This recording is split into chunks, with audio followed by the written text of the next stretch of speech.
তো নমস্কাৰ সকলো সন্মানীয় সাংবাদিক বন্ধুক আমি ভাৰতী নৰ্থ ইষ্ট ফিচাৰমেন কোঅপাৰেটিভ লিমিটেডৰ তৰফৰ পৰা সকলোকে আগতীয়াকৈ হ'লেও মাঘৰ বিহুৰ উলগ আৰু শুভেচ্ছা জনাইছোঁ। লগতে এই চেগতে সমূহ অসমবাসী ৰাইজকো ভোগালী বিহুৰ উলগ আৰু শুভেচ্ছা জনাইছোঁ। আজি আমি যিখন সাংবাদিক মেল আহ্বান কৰিছোঁ, আমাৰ সাংবাদিক মেলত আজি মূল বক্তব্যখিনি ৰাখিব আমাৰ ভাৰতী নৰ্থ ইষ্ট ফিচাৰমেন কোঅপাৰেটিভ লিমিটেডৰ চেয়াৰমেন মাননীয় বাপন চন্দ্ৰ দেৱনাথ ডাঙৰীয়াই। লগতে আমাক সংগ দিব ভাৰতী নৰ্থ ইষ্ট ফিচাৰমেন কোঅপাৰেটিভ লিমিটেডৰ অন্যতম সদস্য মাননীয় শৈলেন দাস ডাঙৰীয়া। লগতে আমাৰ লগত থাকিব ভাৰতী নৰ্থ ইষ্ট ফিচাৰমেন কোঅপাৰেটিভ লিমিটেডৰ অন্যতম সদস্য তথা তামৰঙা বিলৰ প্ৰাক্তন লেচি তথা বৰ্তমানৰ লেচি মুকুন্দ দাসৰ সুযোগ্য সন্তান শ্ৰী জহৰ দাস। আমাৰ লগত আজি সাংবাদিক মেলত সংগ দিছে আমাৰ ভাৰতী নৰ্থ ইষ্ট ফিচাৰমেন কোঅপাৰেটিভ লিমিটেডৰ সক্ৰিয় সদস্য তথা তামৰঙা বিলৰ নিকটত থকা পৰম্পৰাগত তথা পেছাদাৰী মাছমৰীয়া মাননীয় ৰতি দাস ডাঙৰীয়া। আপোনালোকৰ সদস্য ইতিমধ্যে আমাৰ সদস্যসকলৰ পৰিচয় কৰাই দিছোঁ। লগতে আপোনালোকক মই আৰু এষাৰ কথা ক'ব বিচাৰিছোঁ যে আমাৰ ভাৰতী নৰ্থ ইষ্ট ফিচাৰমেনৰ বিষয়ে দুআষাৰ কয়। আমাৰ ভাৰতী নৰ্থ ইষ্ট ফিচাৰমেন হ'ল অসমত যিমানকেইখন আমি সমবায় সমিতি দেখা পাওঁ, গাঁও ভিত্তিক হওক, আঞ্চলিক ভিত্তিক হওক, মাণ্ডলিক ভিত্তিক হওক, জিলা ভিত্তিক হওক, সকলোবোৰ সমবায় সমিতি হ'ল অসম চৰকাৰৰ অধীনত মানে পঞ্জীয়নভুক্ত।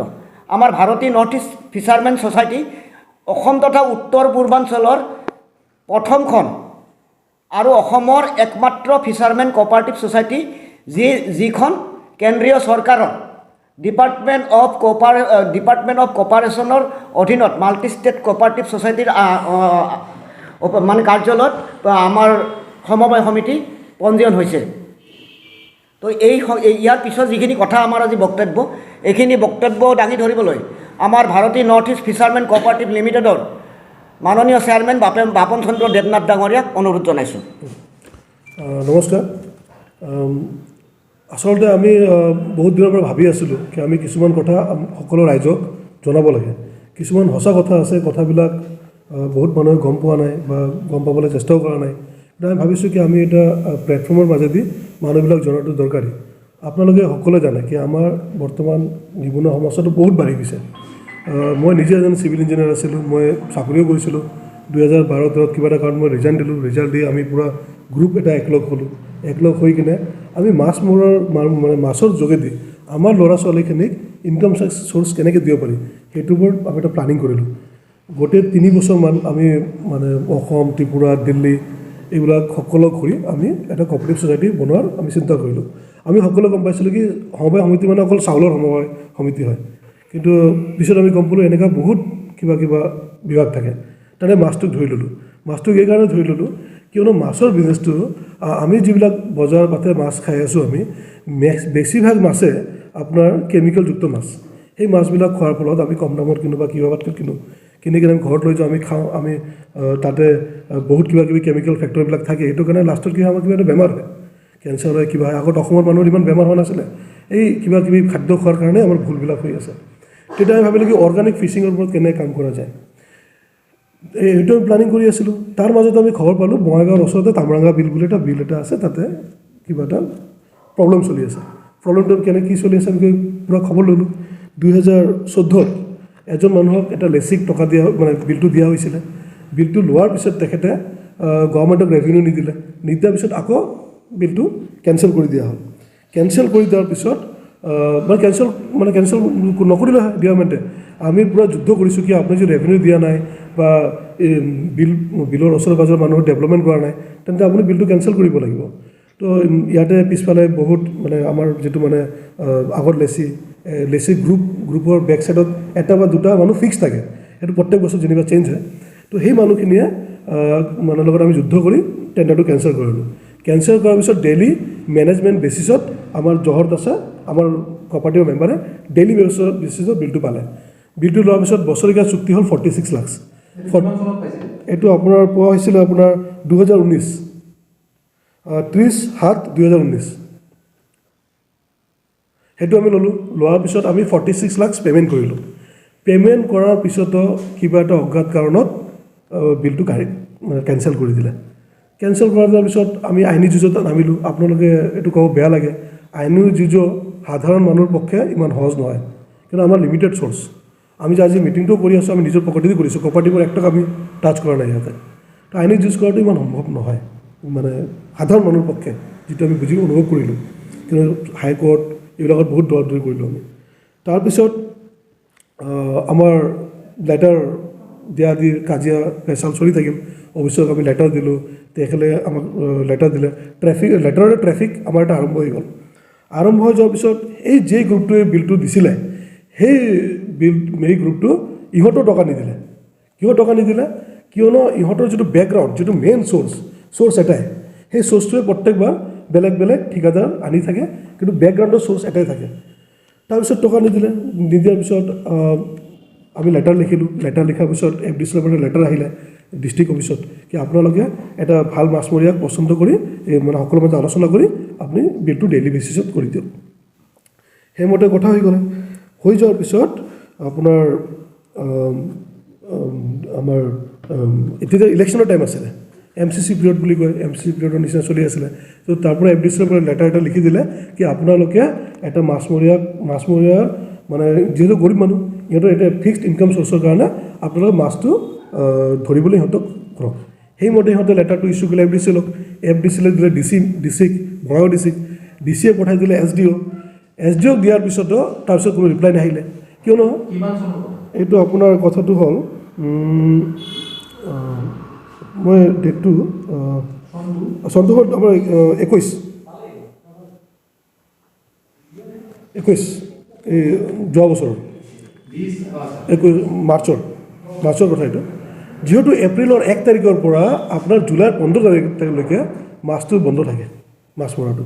সেইটো বন্ধ থকাৰ কাৰণে কি হৈ যায় আপোনাৰ মাছমৰীয়াসকলে মাছ মৰাৰ সুযোগ নাপায়, ইহঁতৰ কোনো ইনকাম চ'ৰ্চো নাথাকে। তো গতিকে আমি ৰিকুৱেষ্ট কৰিলোঁ কি আপোনালোকে কৰক, তেওঁলোকে নকৰিলে। তেতিয়া MCCৰ যিটো অবজাৰ্ভাৰ আছিলে শশী ভূষণ কুমাৰজী, তেখেতক আমি আহি লগ ধৰিলোঁ চাৰ্কেট হাউচত। তেখেতে ক'লে এইটো MCCৰ লগত ৰিলেটেড নহয়, যিটো এইটো লাইভলিহুডৰ লগত মানুহৰ কমন পিপলৰ এইটো কৰিব পাৰে। তথাপিও অৰ্ডাৰটো ইছ্যু নহ'লে। তাৰপিছত 3 মাহ গ'ল। 3 মাহ যোৱাৰ পিছত আকৌ প্ৰচেছ আৰম্ভ হ'ল। সেইটো কৰোঁতে আকৌ ইহঁতে পে'মেণ্টটো দিয়া নাছিলে, কেঞ্চেল হ'ল। আকৌ আমাৰ জহৰ দাসে টেম্পৰাৰী বেচিছত আপোনাৰ বিলটো পালে। সেইটো পালে আপোনাৰ 11/5/20 কেঞ্চেল হ'লে, আৰু 21/6/21 উত্তম দাসৰো কেঞ্চেল হ'লে। আৰু তাৰপিছত জহৰ দাসক বিলটো দিলে 30/7/2020 দিয়াৰ পিছত তেওঁ টকাটো পে'মেণ্ট কৰিলে। পে'মেণ্ট কৰাৰ পিছতে FDCৰ ছিষ্টেমটো এনেকুৱা হয়, আপুনি এডভান্স পে'মেণ্ট কৰিব লাগে। তো জহৰ দাসে এডভান্স এটা 50% পে'মেণ্ট কৰি দিলে। কৰি দিয়াৰ পিছত এই জানুৱাৰীৰ 15 তাৰিখৰ আগলৈকে বাকীখিনি পে'মেণ্ট কৰিব লাগে। কিন্তু আপোনালোকে জানি এইটো বহুত মানে আচৰিত হ'ব, তামৰাঙা বিলৰ ওচৰত মাছৰ বজাৰ চলি আছে। এইটো চালানী মাছৰ বজাৰ, বেলেগ বেলেগ জিলাৰ পৰা মাছৰ বজাৰবিলাক আহে, মাছ মাৰিবিলাক আহে, মানুহবিলাকে আনি মাছ বিক্ৰী কৰে। ফলত কি হয়, তামৰাঙা বিলৰ যিবিলাক মানুহ ৰাতিভৰ কষ্ট কৰি মাছটো ধৰি লৈ আহে, ৰাতিপুৱা বজাৰত মাছ নাপায়, মানে দামটো নাপায়। কিন্তু বেপাৰীবিলাক ইয়াত নাযায়। বেপাৰীয়ে যে আপোনাৰ এই চালানী মাছকেইটা খাবলৈ, এই মাছবিলাক ক'ৰ পৰা আহিছে, কি আহিছে, কোনো গম নাপায়। আৰু আমিতো ডাইৰেক্ট ক'ব খুজিম এইটো অৰ্গেনিক ফিছ নহয়, আপুনি ডিফাৰেঞ্চটো চালে গম পাব। তাৰপিছত সেই বজাৰকেইটা চলি আছে। সেইটোৰ কাৰণেও আমি লেটাৰ লিখিলোঁ। আমি লেটাৰ ট্ৰেফিক আকৌ আৰম্ভ কৰিলোঁ। তাৰপিছত আমাৰ মাননীয় মীনমন্ত্ৰীক দিলোঁ, FDCৰ চেয়াৰমেনক দিলোঁ। FDCৰ চেয়াৰমেনৰ লেটাৰ লিখিলে, মই ব্যক্তিগতভাৱে DC অফিচত লেটাৰ জমা কৰিলোঁ। তথাপিও একো বজাৰৰ কাৰণে একো নহ'ল। এতিয়া এইকেইদিনত বিহু আহি আছে। বিহুৰ সময়ত এই মাছমৰীয়াই মাছ মাৰিব, কিন্তু বজাৰটো উচিত মূল্য নাপাব। গভৰ্ণমেণ্টেতো ৰয়েলটি লৈ ল'ব, এইটো দিবলৈ, নহ'লে বাকী যায় কেছ আছে।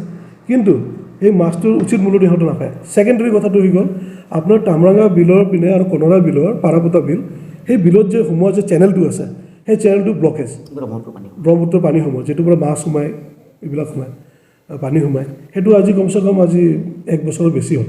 আৰু 6 পৰা একদম ফিক্সড বন্ধ হৈ গৈছে। পানী সোমোৱা, মাছ সোমোৱা গোটেইখিনি বন্ধ।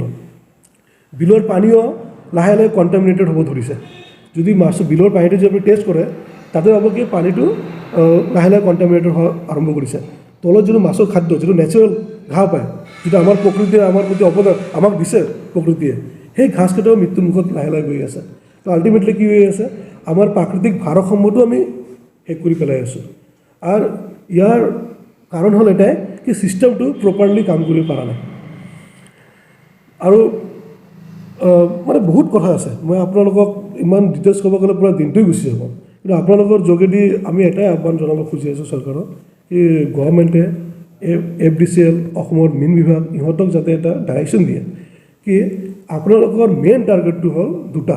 এটা হ'ল মাছমৰীয়াকেইটাক ইনকাম চ'ৰ্চ পাব লাগে, ছেকেণ্ড কথাটো হৈ গ'ল মানুহখিনি পিয়'ৰ মাছ পাব লাগে প্ৰপাৰ থ্ৰুদি, যাতে আপোনাৰ কেমিকেলযুক্ত মাছ খাই যাতে বেমাৰ নপৰে। খাদ্য সুৰক্ষাৰো এটা কথা আছে আমাৰ মাজত, হেল্থৰো কথা আছে। তো আপোনালোকৰ মাজেদি আমি গভৰ্ণমেণ্টক এইটো আহ্বান জনাই আছোঁ কি FDCL অসমৰ মীন বিভাগত অলপমান ছিষ্টেমেটিক প্ৰচেছ কৰক, যাতে আমাৰ ৰাইজৰ সুৰক্ষা হয় আৰু আমাৰ বিলকেইটা অন্তত ৰক্ষা কৰক। ধন্যবাদ। কামৰঙা বিলখন আমাৰে সমবায়ৰ সদস্য মুকুন্দ দাসৰ নামত মানে লোৱা গৈছে, আৰু বিলখন চোৱা চিতা মুকুন্দ দাসৰ হৈ আমাৰ সমবায়ৰ কাৰ্যকৰ্তাখিনিয়ে আমি চোৱা চিতা কৰি আছোঁ। এতিয়া আমি এই বিলখন পাইছিলোঁ শেহতীয়াভাৱে দৈনিক ভিত্তিত 6-10-21 পৰা 6-10-21 পৰা দৈনিক ভিত্তিত পাইছিলোঁ। আৰু দৈনিক ভিত্তিত আমি চৰকাৰক ৰাজহ দিব লাগে কামৰঙা মূল অংশটোৰ বাবদ। কামৰঙা মূল অংশৰ বাবদ আমি ৰাজহ দিব লাগে দৈনিক 10,700 টকা। এতিয়া কথাটো আহি পৰিল, যিহেতু চৰকাৰৰ নিয়ম মতে আমি যিহেতু মহলদাৰৰ ফালৰ পৰা মানে আমি তেওঁলোকক 50% দিব লাগে, কিন্তু আমি যিহেতু বিলত মাছ কম, আমি যিসকল মাছমৰীয়া তেখেতসকলক আমি 65% দিওঁ। এতিয়া যিটো অৱস্থাত ধৰি লওক বিলত ডেইলি মাছ ওলাই বিক্ৰী হয় 20,000 টকা, 20,000 টকাৰো কমতে যায় কোনোবাই। 20,000 টকাৰ যদি মাছ বিক্ৰী যায়, তাতে যদি আমি 35% ৰাখোঁ, 35% ৰাখিলে আমাৰ কিমান হ'ব, 7,000 টকা হ'ব। আৰু আমি চৰকাৰক দিব লাগে 10,700 টকা দৈনিক হিচাপত। অহা 15 জানুৱাৰীটো আমি দৈনিক কিস্তি দিম। এতিয়া এনেকুৱা এটা অৱস্থাত যিহেতু আমাৰ মাননীয় দাদাই ক'লে, এখন হ'ল চালানী মাছৰ আৰু বাহিৰৰ মাছৰ অবৈধ বজাৰ, সেইখন বজাৰ সৃষ্টি হোৱাৰ পৰা আমাৰ বিলত মাছৰ সংখ্যা কমি গৈছে। 2 নম্বৰ, ব্ৰহ্মপুত্ৰৰ পানী যিখিনি প্ৰবাহিত হয়, পানী প্ৰবাহিত হোৱা যিটো চেনেল, সেই চেনেলটোও বন্ধ হৈ গৈছে। গতিকে এই ক্ষেত্ৰত আমাৰ দাদাই কোৱাৰ দৰে অতি সোনকালে যাতে বিভাগীয় কৰ্তৃপক্ষই পদক্ষেপ লয়, আৰু বিশেষকৈ অসমৰ মাছমৰীয়াসকলৰ কল্যাণৰ বাবে যিহেতু চৰকাৰে বিভিন্ন পদক্ষেপ গ্ৰহণ কৰিছে, সেইকাৰণে সন্মানীয় চৰকাৰ বাহাদুৰৰ দৃষ্টিগোচৰ হ'বলৈ আমি আপোনালোকৰ জৰিয়তে এইখিনি বক্তব্য দাঙি ধৰিলোঁ। এতিয়া যদি আপোনালোকৰ কিবা প্ৰশ্ন আছে, তেন্তে প্ৰশ্নৰ উত্তৰ দিবলৈ আমি প্ৰয়াস কৰিম।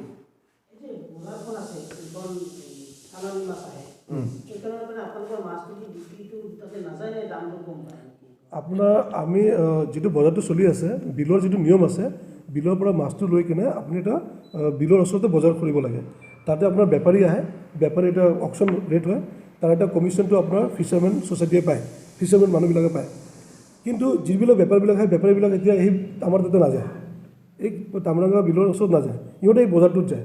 কিন্তু তাতে কম দামত বেছি মাছ পোৱা যায়, বিক্ৰী নাযায়, বহুত কম, ৰেট কম, তাতে গুচি যায়। আৰু তাৰ ফলত আমাৰ মাছৰো ৰেটটো কমি গৈছে।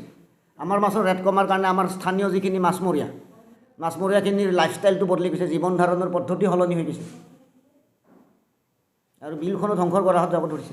আৰু এটা পইণ্ট আপোনাক ক'ব খোজোঁ মই, উত্তম কুমাৰ দাস যিয়ে বিলটো চলাইছিলে, যাৰ জহৰ দাসে যেতিয়া 46 লাখ টকা জমা কৰিলে, তথাপিও কেঞ্চেল কৰি দিলে। কেঞ্চেল কৰাৰ পিছত যেতিয়া উত্তম কুমাৰ দাসক দিয়া হ'লে, এই উত্তম কুমাৰ দাসৰ এগ্ৰিমেণ্ট পেপাৰত যিটো এগ্ৰিমেণ্ট কৰিছিল FDCৰ লগত, তাতে কেলেংকাৰী স্কেমৰ এজন নায়কৰ তাতে চিগনেচাৰ কৰা আছে। তথ্যখিনি আমাৰ কাৰণে আছে, নামটো আমি নকওঁ যেনিবা। তো কথাখিনি বুজি লওক কি ছিষ্টেমটো কোনপিনে গতি কৰি আছে।